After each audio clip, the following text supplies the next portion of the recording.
Hello, good evening. आप सभी लोगों का आज हमारी जीवा क्लासेस में स्वागत है। आज हम साइंस के अंतर्गत हम पढ़ेंगे क्रोमोसोम के बारे में।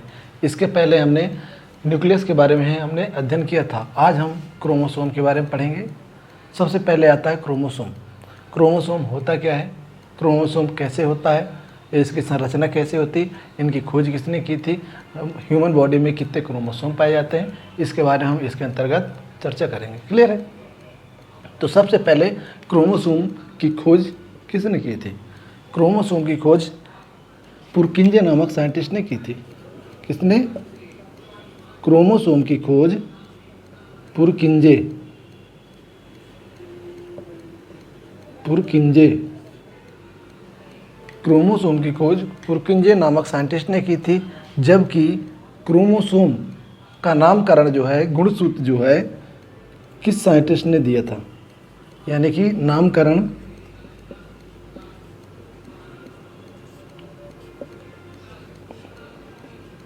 वाल्डेयर या वेल्डेयर, वाल्डेयर या इसको इसी को पढ़ लो, कहीं कहीं लिखा होता है वेल्डेयर, वाल्डेयर या वेल्डेयर। क्रोमोसोम की खोज पुरकिंजे नामक साइंटिस्ट ने की थी। एग्जाम में पूछता है क्रोमोसोम की या गुणसूत्र की खोज किसने की थी, तो आप क्या बताओगे? पुरकिंजे ने। अगर एग्जाम में पूछता है गुणसूत्र का नाम किसने दिया था या गुणसूत्र का नामकरण किसने किया था, तो क्या बताएंगे आप लोग? वेल्डेयर या वाल्डेयर। क्लियर है? अब बात आती है क्रोमोसोम की संरचना कैसी होती है। तो क्रोमोसोम कुछ धागे नुमा संरचना होती है, ऐसे ही, ठीक है, इस टाइप से।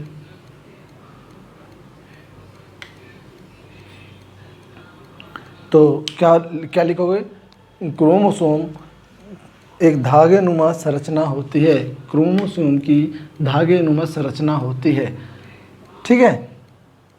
अब यह क्रोमोसोम केवल कोशिका विभाजन के समय, क्रोमोसोम जो है कोशिका विभाजन के समय ही क्या है, मानव शरीर में कोशिका विभाजन के समय ही दिखाई देती है, ठीक है। तो अब यहाँ पर क्वेश्चन बनता है कि वह कौन सी कोशिका है,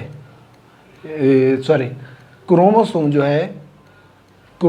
जो है किस समय दिखाई देता है, कौन सी प्रक्रिया के दौरान या किस समय क्रोमोसोम दिखाई देता है। अगर एग्जाम में क्वेश्चन बनता है कौन सी प्रक्रिया के दौरान गुणसूत्र दिखाई देते हैं, तो आप क्या बताओगे? कोशिका विभाजन की प्रक्रिया के दौरान या सेल डिवीजन प्रोसेस के ड्यूरेशन में आपको क्रोमोसोम दिखाई देते हैं। क्लियर है? तो एक क्वेश्चन क्या बन गया यहाँ से? क्रोमोसोम की संरचना कैसी होती है? धागे नुमा संरचना होती है। कैसे होती है? क्रोमोसोम की संरचना धागे नुमा होती है, ठीक है। ये हुआ एक। दूसरा क्वेश्चन बनता है क्रोमोसोम की खोज किसने की थी? पुरकिंजे ने की थी।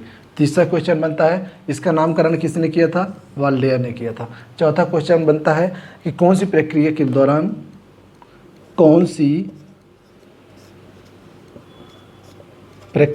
दौरान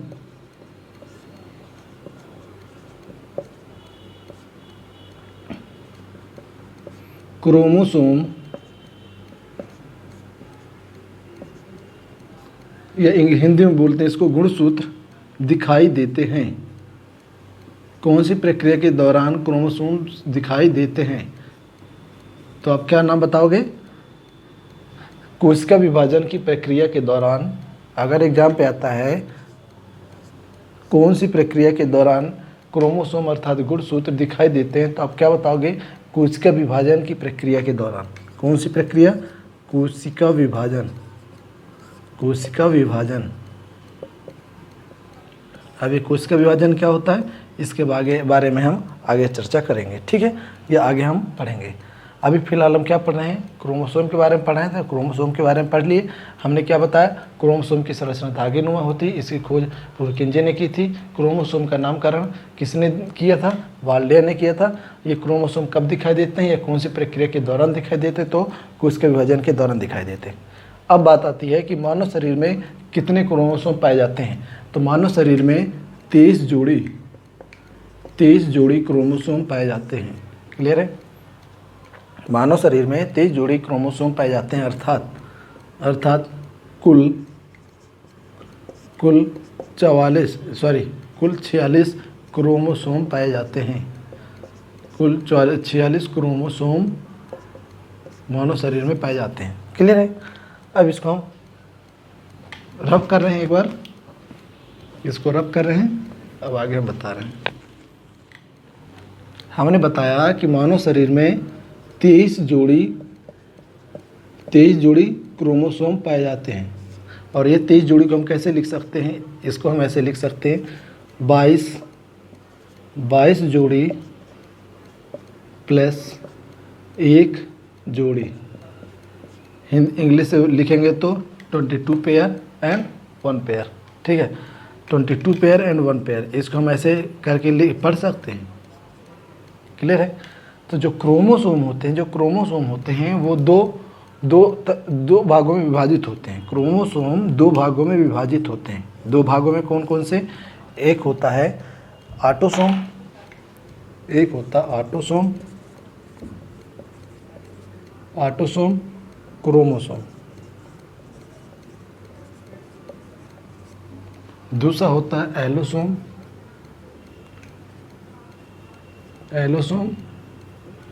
क्रोमोसोम।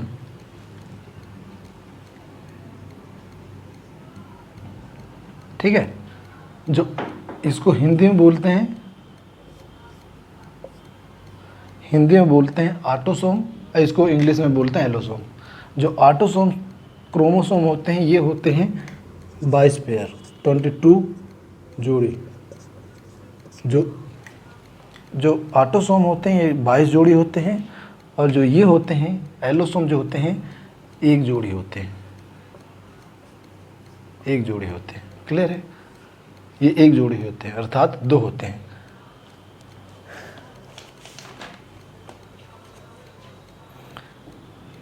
जो 22 जोड़ी क्रोमोसोम होते हैं, और जो 1 जोड़ी क्रोमोसोम होते हैं। जो 22 जोड़ी क्रोमोसोम होते हैं लड़के और लड़कियों में समान रूप से पाए जाते हैं, यानी कॉमन रूप से पाए जाते हैं, कॉमन होते हैं। यहाँ पर लिख दो लड़का या लड़की में कॉमन होते हैं। जो 22 जोड़ी होते हैं ये कॉमन होते हैं, और जो ये 1 जोड़ी होते हैं ये मेल में होते हैं एक्स और वाई, और फीमेल में होते हैं एक्स और एक्स, फीमेल में होते हैं एक्स और एक्स। क्लियर है। फीमेल में एक्स और एक्स होते हैं, जबकि मेल में होते हैं एक्स और वाई। और जो ये 22 जोड़ी क्रोमोसोम होते हैं, ये जो 22 जोड़ी होते हैं ये सब में कॉमन पाए जाते हैं, चाहे वो लड़की हो या चाहे लड़का हो। लेकिन जो ये 1 जोड़ी जो क्रोमोसोम होते हैं एक्स वाई और एक्स एक्स, यही डिसाइड करते हैं कि लड़की होगी कि लड़का होगा। ठीक है। तो वे गुणसूत्र, इसमें चाहो तो लिख सकते हो, वे गुणसूत्र जो लड़का और लड़की में समान रूप से पाए जाते हैं, ऐसे क्रोमोसोम को हम ऑटोसोम क्रोमोसोम कहते हैं। ठीक है। जबकि वे गुणसूत्र जो लड़का और लड़की में समान रूप से नहीं पाए जाते हैं, ऐसे क्रोमोसोम को हम एलोसोम क्रोमोसोम कहते हैं। ठीक है। क्लियर है। अब देखो मैंने तो बताया कि ये 22 जोड़ी मैंने अभी बताया था कि ह्यूमन बॉडी में 23 जोड़ी क्रोमोसोम होते हैं, 23 पेयर क्रोमोसोम होते हैं। लेकिन जब कोई बच्चा अपनी माँ के पेट में, जब कोई बच्चा या कोई भी लिविंग जब अपनी माँ के पेट में होता है, या कोई सा जीव जो अभी जिसमें जेंडर का भी निर्धारण हुआ नहीं है, तो वो उसमें पहले 22 जोड़ी क्या होते हैं? क्रोमोसोम होते हैं। 22 जोड़ी क्रोमोसोम पहले 22 जोड़ी क्रोमोसोम मिल करके किसी सजीव का निर्माण करते हैं। लेकिन वो सजीव मेल है या फीमेल है वो डिसाइड तब होता है जब मेल और फीमेल, मेल में क्या होते हैं एक्स और वाई, फीमेल में क्या होते हैं एक्स और एक्स। फीमेल में कौन कौन से होते हैं? एक्स और एक्स। अब देखो, जब मेल का एक एक्स क्रोमोसोम और फीमेल का एक एक्स क्रोमोसोम आपस में मिलते हैं तो एक क्या बनता है, एक्स बनता है, एक्स और एक्स बनता है। इसका एक्स मिला और इसका एक्स मिला तो यहाँ पर एक्स एक्स होगा। ये एक्स एक्स होने का मतलब जब दोनों के, एक मेल का और फीमेल का, यानी कि माँ का और मम्मी का और पापा का जब क्रोमोसोम आपस में मिलते हैं तो दोनों सेम सेम क्रोमोसोम होते हैं, तो वहाँ पर क्या होता है, जेंडर का निर्धारण होता है, तो वहाँ पर लड़की, तो वहाँ पर क्या होता है, लड़की।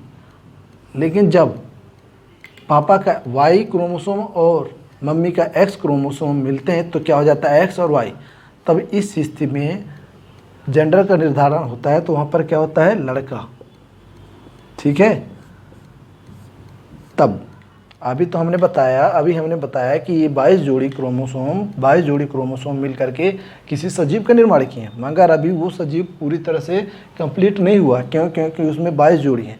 अभी वो लड़का होगा या लड़की होगा वो डिसाइड कौन करेगा, ये जो एलोसोम जो क्रोमोसोम होते हैं उसमें जो एक जोड़ी क्रोमोसोम पाए जाते हैं वो क्रोमोसोम ही डिसाइड करेंगे कि लड़का होगा या लड़की। जेंडर का डिसीजन कौन लेगा, ये एलोसोम क्रोमोसोम होते हैं। तो एलोसोम क्रोमोसोम जब ये इस तरह से जब मिलेंगे आपस में तो इस तरह से एक्स एक्स बनाते हैं और वाई वाई बनाते हैं। ठीक है। तो जहाँ पर एक्स एक्स क्रोमोसोम होते हैं वहाँ पर क्या होता है, लड़की। तो यहाँ पर ये डिसाइड होता है कि लड़की होगी। जो संतान अभी अपनी माँ के पेट में है या संतान जन्म लेने वाली है वह क्या होगी, लड़की, या वह क्या होगा, लड़का होगा। वो कैसे डिसाइड होता है, ये इन क्रोमोसोम के द्वारा। क्लियर है। जबकि 22 जोड़ी क्रोमोसोम क्या होता है, ये तो कॉमन चले जाते हैं। ये 22 जोड़ी क्रोमोसोम ये तो कॉमन चले जाते हैं। क्लियर है। अब देखो, इसको चाहो तो मैं इसको और अलग तरीके से बताता हूँ।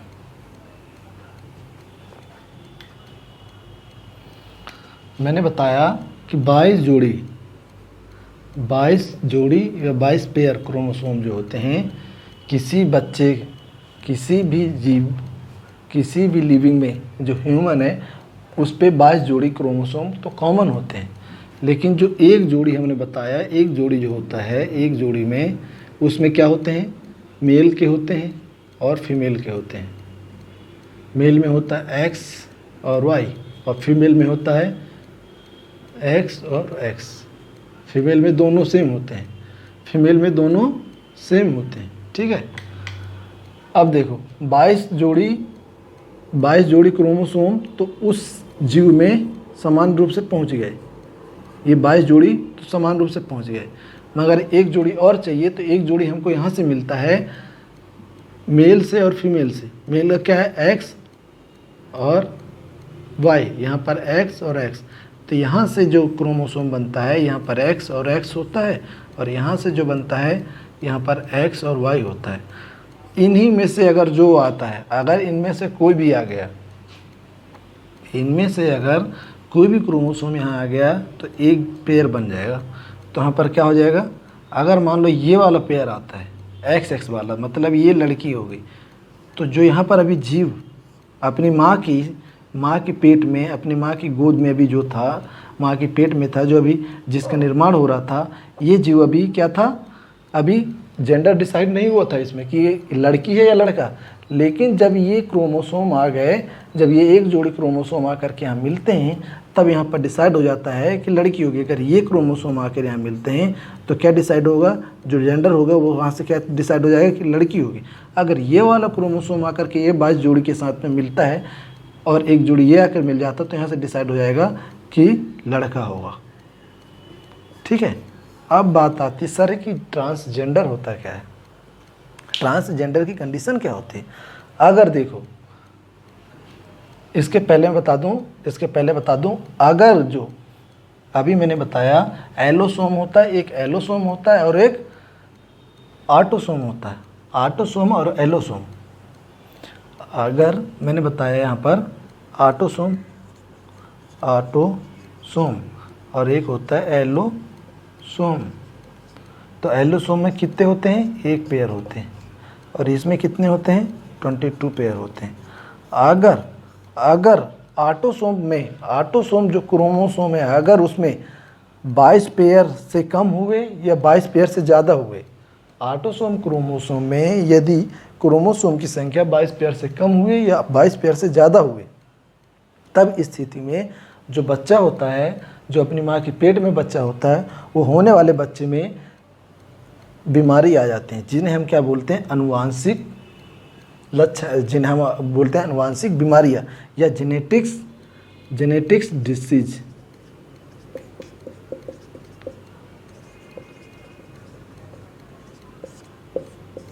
क्या बोलते हैं, अनुवांशिक बीमारियां या जेनेटिक डिसीज।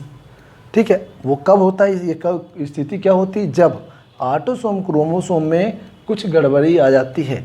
मतलब ऑटोसोम क्रोमोसोम हमेशा 22 पेयर होंगे ही, अगर इस पेयर में या तो क्रोमोसोम की संख्या ज़्यादा हो गई या एक क्रोमोसोम की संख्या कम हो गई, तब इस स्थिति में यहाँ पर जो बच्चा होगा, जो पैदा होने वाला बच्चा होगा, तो उसमें अनुवांशिक बीमारी होगी, जो कैरेक्टर आएंगे उस बच्चे में, तो उसे हम बोलते हैं अनुवांशिक लक्षण या अनुवांशिकी बीमारियां। ठीक है, अब देखो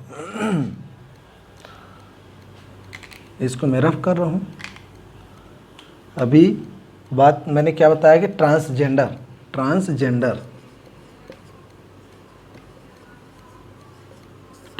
के बारे में मैंने बताया कि जब 22 पेयर प्लस 1 पेयर ये मिलते हैं, तब क्या बनता है, तब कहाँ जाकर के लड़का या लड़की बनते हैं। ठीक है, अगर ये जो 22 पेयर हैं, 22 पेयर तो आ गए। अब यहाँ से हमने बताया था, ये हम बता रहे थे कि यहाँ से हमको क्या चाहिए होता है कि एक यहाँ से क्रोमोसोम चाहिए होता है, एक माँ का चाहिए होता है, एक मम्मी का चाहिए होता है, एक पापा का चाहिए होता है, एक मम्मी और एक पापा का चाहिए होता है। और ये दोनों क्रोमोसोम अगर इस स्थिति में पापा का क्रोमोसोम XY प्लस मम्मी का क्रोमोसोम X आया है, तो इस स्थिति में क्रोमोसोम की संख्या कितनी हो जाएगी, ये 22 जोड़ी था, तो 22 जोड़ी कितना हो जाएगा, 44 क्रोमोसोम हो जाएगा। और यहाँ पर 2 हैं तो कितना हो जाएगा, 46 प्लस यहाँ पर 1 है तो कितना हो जाएगा, 47। तो इस स्थिति में क्या हुआ कि यहाँ पर गर्ल्स यानी लड़की, यहाँ पर लड़की और यहाँ पर लड़का, यहाँ पर लड़की और लड़का दोनों के कैरेक्टर, जो बच्चा पैदा होगा उसमें 47 क्रोमोसोम हो जाएंगे। और उस स्थिति में क्या होगा, उस बच्चे में जो बच्चा पैदा होगा जिस पे 47 क्रोमोसोम होंगे, उसमें लड़की और लड़के के दोनों लक्षण पाए जाएंगे, जिन्हें हम क्या बोलते हैं, ट्रांसजेंडर। यही था ट्रांसजेंडर का रीजन। क्लियर है, इसको अब रफ कर रहे हैं हम।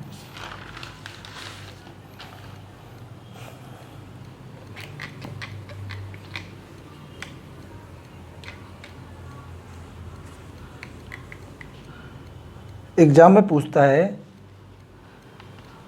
गुणसूत्र को लिंग निर्धारण गुणसूत्र कौन होते हैं। लिंग निर्धारण गुणसूत्र, इसी को बोलते हैं सेक्स डिटरमाइंड, इसी को इंग्लिश में बोलते हैं सेक्स डिटरमाइंड। ऐसे कौन से गुणसूत्र होते हैं जिन्हें हम लिंग निर्धारक या लिंग निर्धारण गुणसूत्र कहते हैं। वो होते हैं मेल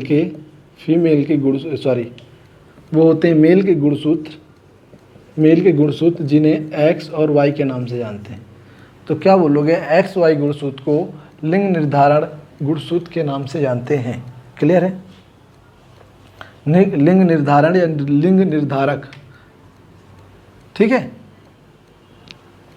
अब बात आती है कि मानव शरीर में जो गुणसूत्र होते हैं, मानव में गुणसूत्र कितने होते हैं, 23 जोड़ी, 23 पेयर। ठीक है, बात आती है बिल्ली में गुणसूत्रों की संख्या कितनी होती है, 19 पेयर। ठीक है, इसके बाद आती है बंदर, इम्पॉर्टेंट है, जो लिखवाया जा रहा है वही बस याद रखना है, बाकी ज़्यादा ध्यान नहीं देना। बंदर में 24 पेयर, मानव, बिल्ली, बंदर। इसके बाद बचता है गेहूँ, गेहूँ और मटर। गेहूँ में कितने पेयर होते हैं एग्जाम में पूछता है, तो याद रखोगे एक जोड़ी कम। यहाँ पर 22-23 था, यहाँ पर गेहूँ 21। और मटर में कितना होता है 7 पेयर। तो यही मटर के पौधों को लेकर के ग्रेगर जॉन मेंडल ने अनुवांशिकी के बारे में उन्होंने प्रैक्टिकल किया था। किसका लेकर के? मटर के पौधों को लेकर के, मटर के पौधों को लेकर के। इसलिए मटर हमारे लिए बहुत इंपॉर्टेंट है। तो अब मटर को क्या लगाओ, मटर को याद रखोगे। मटर में 7 पेयर होते हैं, यानी 14 क्रोमोसोम। गेहूँ में 21 पेयर होते हैं, जबकि बंदर में 24 होते हैं, और बिल्ली में 19 पेयर होते हैं, और ह्यूमन में 23 पेयर होते हैं। क्लियर है? तो ये तो था हमारा क्रोमोसोम के बारे में। एक वर्ड आता है जीन। जीन